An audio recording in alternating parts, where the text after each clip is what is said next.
రాజమండ్రి లాలా చెరువు ఈ యొక్క చౌడేశ్వర నగర్లో అలాగే ఈ యొక్క కల్తీ పాలు వ్యవహారంలో ఇప్పటికే నలుగురు వరకు కూడా చనిపోయారు. అలాగే మరొక వ్యక్తి కూడా ఇప్పటికే చనిపోయినటువంటి పరిస్థితి ఉంది. మొత్తం సంఖ్య 5కు అయితే చేరినటువంటి పరిస్థితి ఉంది. మొత్తం మీద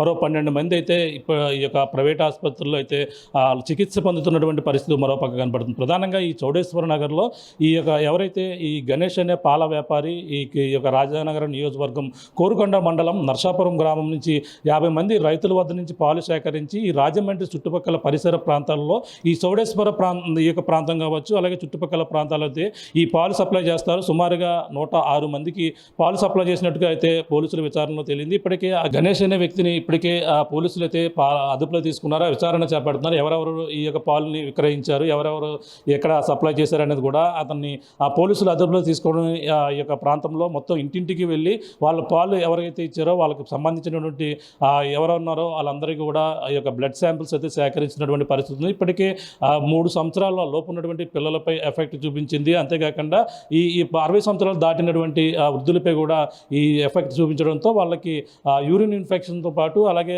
యూరిన్ స్టక్ అయిపోవడం, అలాగే ఈ యొక్క ఏదైతే కిడ్నీలు డ్యామేజ్ అవ్వడంతో పాటు పలు రకాల సమస్యలు కడుపు నొప్పితో కూడా బాధపడుతున్నట్టుగా హాస్పిటల్లో చేరినటువంటి పరిస్థితి ఉంది.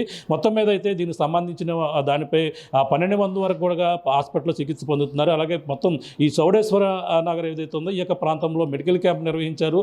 మెడికల్ క్యాంప్లో మొత్తం ఇప్పటికే 250 మంది వరకు కూడా ఈ బెడ్ శాంపుల్ అయితే సేకరించినటువంటి పరిస్థితి. ప్రస్తుతం మనకి ఈ చౌడేశ్వర నగర్లో ఒక అపార్ట్మెంట్లో కూడా ఈ గణేష్ అనే పాల వ్యాపారి ఈ కోరుకొండ మండలం నర్సాపురం గ్రామం నుంచి ఆ పాలు సేకరించి పాల కేంద్రం ద్వారా ఈ యొక్క పాలను అయితే ఈ యొక్క ప్రాంతంలో ఈ యొక్క అపార్ట్మెంట్లో ఉన్న మన ప్రస్తుతం ఈ చౌడేశ్వర నగరంలో ఉన్న ఒక అపార్ట్మెంట్లో ఈ పాలుని అయితే అతను విక్రయించినట్టుగా కూడా తెలుసుకొస్తుంది. ఈ యొక్క ప్రాంతంలో చుట్టుపక్కల ప్రాంతాలకు కూడా పాలు విక్రయిస్తుంటారు. మనం చూస్తున్నటువంటి చూడవచ్చు, ఇది అప్పుడే ఫ్రిడ్జ్లో పెట్టి తీసుకుని వచ్చారు పాలు.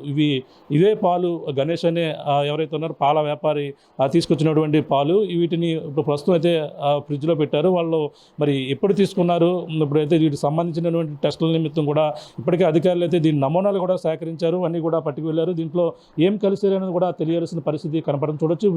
పైకి తెల్లగా పాలు అయితే చాలా స్వచ్ఛంగా కనపడుతున్నాయి, కానీ దాంట్లో మొత్తం అంతా కూడా ఇప్పుడు ఏం కలిపారు అనేది కూడా చర్చనీయాంశంగా మారింది. ఈ పాలు ఇది తాగిన వారు అందరూ కూడా కొంతమంది పాలు రూపంలోని, అలాగే కొంతమంది టీ రూపంతో పాటు అలాగే పెరుగు రూపంలోని రకరకాలుగా ఈ యొక్క పాలను అయితే తీసుకున్నటువంటి పరిస్థితి. అందులో చాలా ఇబ్బందులు అయితే పడుతున్నారు. ఇక్కడ ఉన్నటువంటి ఈ అపార్ట్మెంట్ సంబంధించిన వారు ఉన్నారు, మాట్లాడే ప్రయత్నం చేద్దాం. ఈ పాలు ఆయన దగ్గర తీసుకున్నారా మేడం? ఇవి ఎప్పుడు తీసుకున్నారండి? ఈ పాలు నిన్న తీసుకున్నామండి. నిన్న మార్నింగ్ వేసి వెళ్ళాడండి. నిన్న మేము వాడలేదండి, అలాగే ఉండిపోయినాయి. ఎవరన్నా అడుగుతారు కదా, టెస్టింగ్కి అవసరం అవుతాయేమో అని చెప్పి ఉంచామండి. ఎన్నాళ్ళ నుంచి వాడుతున్నారండి ఆయన దగ్గర మీరు పాలు? 4 సంవత్సరాల నుంచి వాడుతున్నాం. 4 సంవత్సరాల నుంచి మీకు వేస్తున్నారండి? 4 సంవత్సరాల నుంచి వేస్తున్నాడండి. ఎంత తీసుకుంటారు డైలీ మీరు? లీటర్ పాలండి. లీటర్ ఎంత తీసుకుంటారు మీ దగ్గర? ముందు 60 ఉండేది, ఇప్పుడు పెంచారండి 70 అండి లీటరు. 70.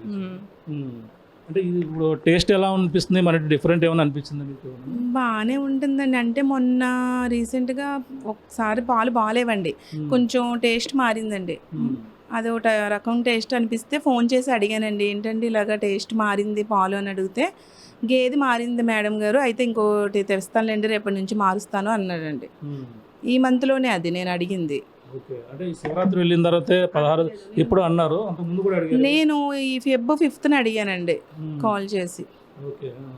అంటే నేను ఇష్యూ అయిన తర్వాత కాల్ హిస్టరీ చెక్ చేస్తే నేను Feb 5th కాల్ చేసి అడిగానండి.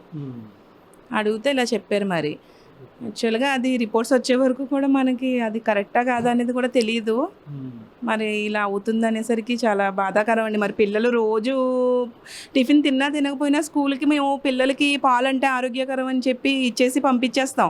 ఒక తల్లిగా మేము ఏమనుకుంటాం, వాళ్ళు ఏదో హెల్తీ ఫుడ్ తీసుకుంటున్నారు అనే ఉద్దేశంతో వాళ్ళకి పంపించేస్తాం. వాళ్ళకి మేము దీని ద్వారా ఇస్తున్నాం అని ఇప్పుడు తెలిసిందండి. అదంతా మరి తలుచుకుంటే బాధే కదండి. ఇప్పుడు ఇప్పుడు ఇక్కడ అధికారులు ఏం చేస్తారు? శాంపిల్స్ తీసుకున్నారు? అధికారులు మార్నింగ్ వచ్చి శాంపిల్స్ తీసుకున్నారండి, మాకు మా పిల్లలకి. వాళ్ళు బాగానే స్పందిస్తున్నారు. ఏమైనా మాకు కొంచెం హెల్త్ ఇష్యూస్ ఉన్నా కూడా వెంటనే కాల్ చేయమని చెప్పారు.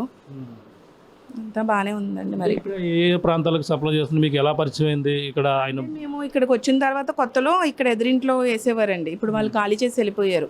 వేస్తుంటే చూసి మేము మాకు కూడా ఖాతా పెట్టండి అని చెప్పంటే మేము వచ్చి ఇక్కడికి 4 years అవుతుందండి దగ్గర దగ్గర. అప్పుడు ఖాతా పెట్టుకున్నాము. అప్పటి నుంచి 4 సంవత్సరాల నుంచి అతని దగ్గరే వేయించుకుంటున్నామండి. ఇంకా ఇంకా ఎవరైనా యూజ్ చేస్తున్నారు? అపార్ట్మెంట్లో మీరు ఒక్కరే ఉన్నారు? అపార్ట్మెంట్లో ఎవ్వరు వాడట్లేదండి, నేనే వాడుతున్నాను.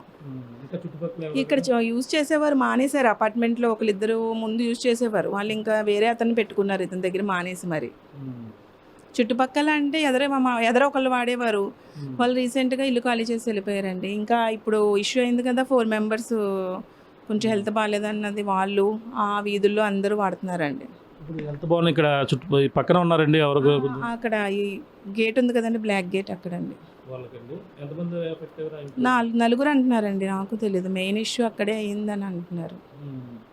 ఇక్కడ అంటే మిగతా వాళ్ళు ఇప్పటికే 9 చనిపోయిన అంటున్నారు. చుట్టుపక్కల ఎవరైనా ఉన్నారండి? ఏంటండి? ఇప్పటికే 9 చనిపోయిన అంటున్నారు. చుట్టుపక్కల ఎవరైనా ఉన్నారండి?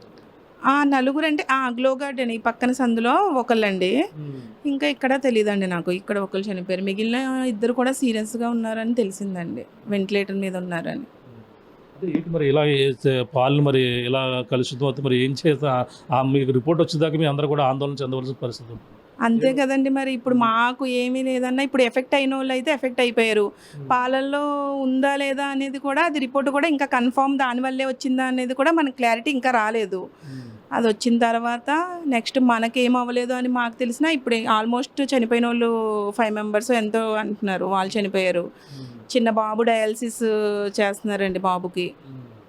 అందరికీ ఎఫెక్ట్ అయ్యింది. మరి ఒకవేళ కలిపి ఉంటే కనుక ఇంకా అంత మించి ఇంకా మానవత్వం అనేది లేదని చెప్పాలి. ఇంకా డబ్బు కోసం ఇంకా ఏదైనా అంటే ఇప్పుడు వాళ్ళు సంపాదించుకోవడం కోసం వేరే వాళ్ళ జీవితాలతో ఆడుకున్నట్టే కదండి, ప్రాణాలని ఇది చేసినట్టే కదా.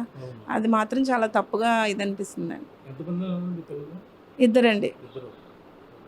ఇది పరిస్థితి మనం చూస్తున్నాం. పైకైతే ఎంతో తెల్లగా స్వచ్ఛంగా ఈ పాలు అయితే కనపడుతున్నాయి. కానీ ఈ పాల్లో ఉందనేది అంటే ప్రధానంగా ఏం కల్తీ జరిగిందనేది కూడా ఇప్పుడు సర్వత్రా చర్చనీయాంశంగా మారింది. ఈ కల్తీ వ్యవహారంతో ఇప్పుడు ప్రస్తుతం అయితే రాజమండ్రి ఈ చౌడేశ్వర నగరం చుట్టుపక్కల ప్రాంతంలో దాదాపుగా 106 మందికి ఈ పాలు అయితే అతను గణేష్ అనే వ్యక్తి అయితే సప్లై చేస్తున్నారు. అలాగే ఈ నర్సాపురం గ్రామం నుంచి మొత్తం పాలు సేకరించుకుని వచ్చి ఈ పాలు అయితే ఇక్కడ సప్లై చేస్తున్నటువంటి పరిస్థితి ఉంది. అలాగే లీటర్ 75 రూపాయలు, అలాగే 70, అలాగే ఈ విధంగా అయితే సప్లై చేస్తున్నారు. ఈ నేపథ్యంలో అలాగే 16వ తేదీని శివరాత్రి వెళ్ళిన తర్వాత పాల్లో కొంచెం తేడా ఉందని కూడా కొంతమంది ప్రశ్నించారు. అలాగే ఇక్కడ ఉన్నటువంటి అపార్ట్మెంట్ వాసు కూడా తాను కూడా మాట్లాడినటువంటి పరిస్థితి ఉంది. కానీ తాను చాలా సింపుల్గా తీసుకున్నట్టుగా కూడా కొంతమంది చెప్పుకొస్తున్నారు. అంటే అప్పుడే ఏదో కల్తీ జరుగుంటుంది. అప్పటి నుంచి తాగిన వారు ప్రతి ఒక్కరు కూడా ఈ విధంగా 3 సంవత్సరాల్లో పిల్లలకి ఎఫెక్ట్ అయ్యి ఇప్పటికే ఈ యొక్క లివర్ ఇన్ఫెక్షన్తో పాటు అలాగే మొత్తం అంతా కూడా ఇబ్బంది అవి వాళ్ళైతే ఇప్పుడైతే చనిపోయినటువంటి పరిస్థితి 4 వరకు ఉన్నారు. అలాగే మరొక వ్యక్తి కూడా 5 వరకు ఉన్నారు. మొత్తం ఏదైతే ఈ కల్తీ పాలు వ్యవహారం మొత్తం దీనిపై రిపోర్టులు అయితే ఇప్పటికే సేకరించారు. దాదాపుగా 106 మంది వరకు కూడా ఈ బెడ్ శాంపిల్స్ సేకరించి వాళ్ళు ఇప్పుడు రిపోర్ట్స్ అయితే రావాలి. 75 మంది వరకు కూడా శాంపిల్స్ సేకరించారు. అలాగే అధికారులు కూడా దీనిపై విచారణ అయితే చేపడుతున్నారు. ఎవరైతే వ్యాపారాన్ని కూడా అదుపులో తీసుకున్నారో పాల డైరీని కూడా సీజ్ చేశారు. ప్రస్తుతం దీనిపై కల్తీ ఏం జరిగిందనేది కూడా విచారణలో తేలవలసిన పరిస్థితి. బాధితులకు అయితే 10 లక్షల రూపాయల ఆర్థిక సహాయం అయితే ఇప్పుడైతే ఎక్స్రేస్ ప్రకటించారు. మరొక ఎవరైతే వాళ్ళకందరూ కూడా చికిత్స అందించేందుకు అన్ని విధాలు కూడా ఇప్పుడు ఏపీ సీఎం చంద్రబాబు కూడా ఆదేశాలు ఇచ్చినటువంటి పరిస్థితి. ఏదేమైనా ఈ యొక్క పాలు ఉదయం లేసి మనకు తాగే పాల్లో దాగి ఉంది. ఈ యొక్క తమ వ్యాపారాలకు తమ ఆర్థిక లావాదేవీల కోసం ఈ విధంగా ప్రాణాలతో ఈ విధంగా చేయడం సరైనది కాదంటూ కూడా ఇలా అయితే బాధపడుతున్నారు. చిన్నపిల్లలకు మన చేతుల ద్వారానే ఇది ఇచ్చామా అనేది తలుచుకుంటేనే చాలా భయాందోళనకు గురవుతున్నటువంటి అందరూ కూడా ఏం రిపోర్ట్ వచ్చేదాకా కూడా వాళ్ళంతా కూడా ఆందోళన చెందుతున్నటువంటి పరిస్థితి ప్రధానంగా రాజమండ్రి ఈ యొక్క చౌడేశ్వర నగరం చుట్టుపక్కల ప్రాంతాల్లో కనపడుతుందని ప్రధానంగా చెప్పవచ్చు. దిగున్న తాజా పరిస్థితి. కెమెరాతో ప్రకాష్, RTV, రాజమండ్రి నుంచి. Local to global news at your fingertips. మీ చేతిలో ఒక ఆయుధం. Download Raw TV app. Media legend Ravi Prakash is back.